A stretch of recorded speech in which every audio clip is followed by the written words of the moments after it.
There have been quite a few videos on YouTube recently made by people who are describing their experiences as an atheist, telling their friends and family and their friends and family's reactions, and basically just their story in general about how they've come to their conclusions and arrived at their sort of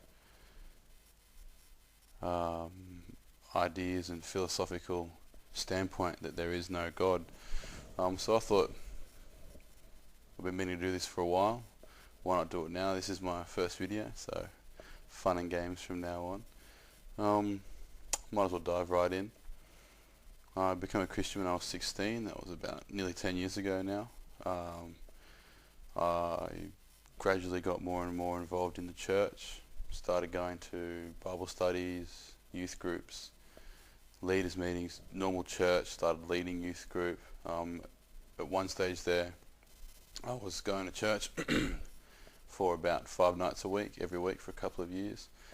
And it does tend to take over your life. It's I guess it's one of those things that you sort of think about a lot, and it consumes your thoughts and your attitudes and how you relate to people. And so I was going to church for quite a number of years, quite into it, quite believing. Believed everything that the Bible said.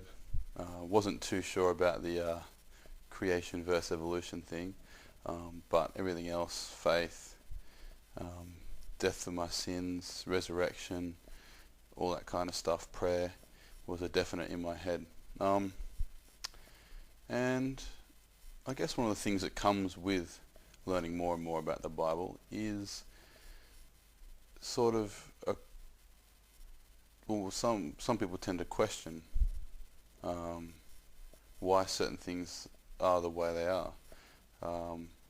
I tend to be the kind of person who wants to know why. If something doesn't fit for me, I want to know why it's like that. Why does, God hate us in the first place, or God hates sin, if you want to be nitpicky. And I guess that kind of questioning nature led me down the path of questioning pretty much everything that I was taught. So that ended up, I started up questioning the idea of predestination, the idea that God has chosen us, chosen Christians, and not chosen others. That didn't particularly fit well with me. And I asked quite a few people these kind of questions, and the answers I got weren't particularly inspiring. It was along the lines of, some of them were just the usual stock standard, if God wanted us to know, then it'd be in the Bible, or we'll learn these when we're dead, or don't worry, it's in God's hands. Some people, unfortunately, were, well, God has chosen us, and some aren't chosen. We should be thankful that we're chosen, that we're not part of the group that aren't chosen. And that didn't sit too well with me, simply because I couldn't reconcile a loving God and a God that only chooses some people but not others. I mean, surely he could just choose everybody. And some people sort of came up with some answer that we're both chosen and we choose God, and the moment we choose God we become chosen. We are part of the chosen group, but we weren't before. Some sort of paradox where we became chosen and were chosen and chose ourselves all at the same time. And then there are those people that say the kind of thing like, oh, God is eternal, so he didn't choose us, but he knew who we were because he knew that we were going to be Christians in the future, because he can see all time, space and matter and energy. And that was kind of interesting. It kind of makes you wonder, well, why create the world in the first place when you know it's not going to go right? So that led me down the path. I kept going to church, and it really strained my relationship with God, so to speak. I couldn't reconcile this idea of predestination. It's in the Bible a few places, where God's chosen and that kind of thing, and God knew us before we were born. And I guess I started to just not believe very slowly, not believe certain aspects. There was a predestination thing, and then there was the whole idea of original sin, needing forgiveness. That didn't make sense since we were born into sin. So we were being blamed for something that didn't really, wasn't really our fault. And that didn't sit too well with me either. And so gradually I stopped leading youth group. I stopped going to youth group. I was sitting in church. I stopped taking communion. I stopped singing. I stopped praying. And I guess you could be forgiven for thinking that I gave up. But when I say that, I was asking a lot of people a lot of questions. This was over a period of 6 to 8, or probably 12 months. And during that time period, pretty much every day, whenever I had a free moment, if I was driving in the car, if I was sitting alone at university or at my job or wherever, I'd just be asking God, whoever you are, wherever you are, please just tell me the answers. And it's just one of those things that I just didn't hear anything back. And so after a number of months, you kind of think, well, surely God can spare 5 minutes for me. He's eternal. Surely it's not that much to ask.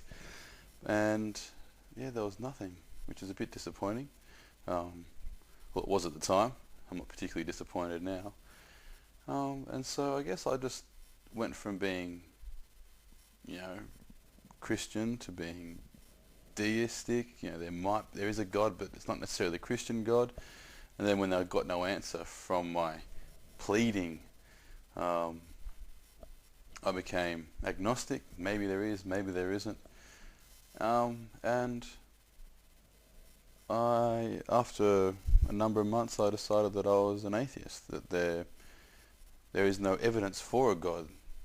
There's no need to invoke God anymore. There's no, back when we were cavemen, we didn't understand how the sun rose and fell. So, it was Amun-Ra in that ancient Egyptian cultures, and we didn't understand how the waves and the tides work. So that was Poseidon in Greek. I think it's Greek. But, God's role in the world is shrinking. We know that thunder isn't God being angry. We know it's just thunder. Different electrical charges in the clouds. So that's pretty much my story. I guess in each of those transitional periods, so from Christian to deist, I was reading a lot of Bishop Spong. He's very good. He still calls himself a Christian, but he's more of a deistic, mystic kind of guy. He doesn't necessarily believe that Jesus was a son of God in that kind of way. I think from what I can gather, his worldview is more Jesus is an expression of an experience of God, and that's kind of helpful. And then when I went from deistic to agnostic, I was still reading a lot of Spong, researching the history of religion. I wasn't in the agnostic phase for too long. I guess it wasn't much different from my atheistic stance, whereas agnostic was there might be a God, but I can't see one. Atheist was there probably isn't one, so there's not much difference conceptually there really. And when I started down the philosophical standpoint of being an atheist, I was reading a lot of Dawkins, watching a lot of Dawkins videos. There's also a lot of information on the internet. Reading a lot of Sam Harris, Chris Hitchens. My friends were pretty good. They helped me out a lot. A lot of the science first creationism videos on YouTube were also really helpful. They sort of cemented my stance that there doesn't need to be a God to create the universe. And here I am today, making this video. As I said, this is my first video. Hopefully there'll be a few more to come on religion, on creation science, on sort of debunking creation science in layman's terms. I think is where I'm most suited. I'm not a scientist myself. I've got an engineering degree, but that's about the level of my scientific endeavour. But I think explaining religion in layman's terms and explaining why it's not necessarily the right way and why it not necessarily has all the answers. So, and I'm also going to be setting up a playlist called What I Really Think, where I go on rants about social issues and things happening in the world that I think need attention and I think people need to think about. But that's where I sort of just let off a bit of steam and tell people what I really think. I've got plans for a big video. I've started writing the script for that. I've got about 40 pages, and that's going to be my video titled An Atheist Handbook, with some subtitle such as, I don't know, Your Guide to Refuting Religion's Claims or something like that. And that'll probably go for a couple of hours. I hope to film on a few different locations, so that'll be pretty exciting, I think. So stay tuned.